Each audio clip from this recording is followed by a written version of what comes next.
जेन जी। आजकल आपने बहुत सारे लोगों को सोशल मीडिया पे ये बोलते हुए सुना होगा, अरे यार ये क्या जाने, ये तो जेन जी है। तो क्या आपको पता है ये जेन जी हम जनरेशन्स के लिए बोलते हैं।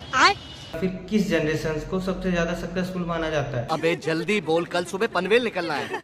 जिसको सबसे पहली जनरेशन माना जाता है वो है जिन्होंने 1901 से लेकर 1927 तक जन्म लिया। अब इस जनरेशन को बोला जाता है द ग्रेटेस्ट जनरेशन।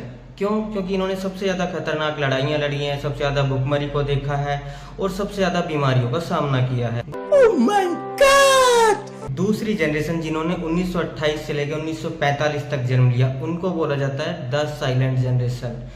क्योंकि इन्होंने दो वर्ल्ड वार देखे, खतरनाक से खतरनाक बीमारियां देखी, इवन हमारे देश में भी उस टाइम पे हम अंग्रेजों से लड़ रहे थे। तो इन लोगों ने जो है सबसे ज्यादा अत्याचार सहे हैं, तो इसलिए इनको द साइलेंट जनरेशन बोला जाता है।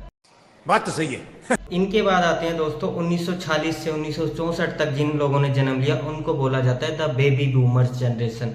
हमारे देश के लिए इस जनरेशन ने सबसे ज्यादा ग्रोथ की, क्योंकि मैक्सिमम हमारे देश की जो टॉप एमएनसीज हैं वो सब इसी जनरेशन की देन हैं। जैसे air India, Amul, MRF, DLF, Indian cement, ये सब कंपनियां इसी जनरेशन की देन हैं। तो देखा जाए तो बेबी बूमर्स और द साइलेंट जनरेशन ने मिलकर हमारे देश की इकोनॉमी को सबसे ज्यादा ग्रोथ करने में सहायता की है।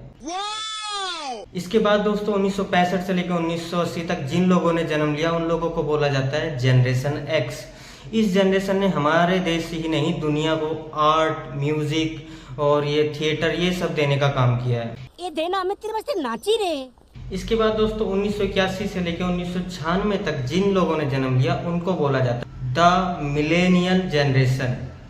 इस जनरेशन को सबसे खास भी माना जाता है क्योंकि ये सिर्फ इकलौती ऐसी जनरेशन है जो अपने बच्चों के लिए तो ओल्ड जनरेशन है बट अपने पेरेंट्स के लिए बहुत ही एडवांस जनरेशन है, क्योंकि अपने जीवन में सबसे ज्यादा बदलाव देखने वाली सिर्फ और सिर्फ एकमात्र जनरेशन है। और दोस्तों 1996 से सन 2012 के बीच में जिन लोगों ने जन्म लिया उन लोगों को बोला जाता है जेन जी। जेन जी सबसे ज्यादा इंटरेस्टिंग जनरेशन माना जाता है इसको। क्यों? क्योंकि ये वही जनरेशन है जिसने सोशल मीडिया के साथ में अपनी शुरुआत की, या हम ये भी कह सकते हैं कि जिन्होंने सबसे ज्यादा cyber bullying, trolls, depression in सब चीजों का शिकार हुए, या फिर हम ये भी कह सकते हैं कि जिन्होंने कॉमिक्स बुक्स की जगह पे सीधे वीडियो गेम्स के साथ अपनी लाइफ की शुरुआत की, या फिर हम ये भी कह सकते हैं कि इन लोगों की लाइफ सबसे ज्यादा इंटरेस्टिंग है अभी तक की जनरेशन्स में। और 2012 के बाद 2025 तक जिन लोगों ने जन्म लिया है उन लोगों को बोला जाता है जनरेशन अल्फा। अभी ये छोटे छोटे बच्चे हैं, इनका कुछ देखना अभी हमारे लिए बाकी है। तो अगर आपको ये वीडियो पसंद आई हो तो मेरी वीडियो को लाइक करें, कमेंट करके पोर्शन बताएं कौन सा अच्छा लगा है, और चैनल को ऐसी जानकारी के लिए सब्सक्राइब करें।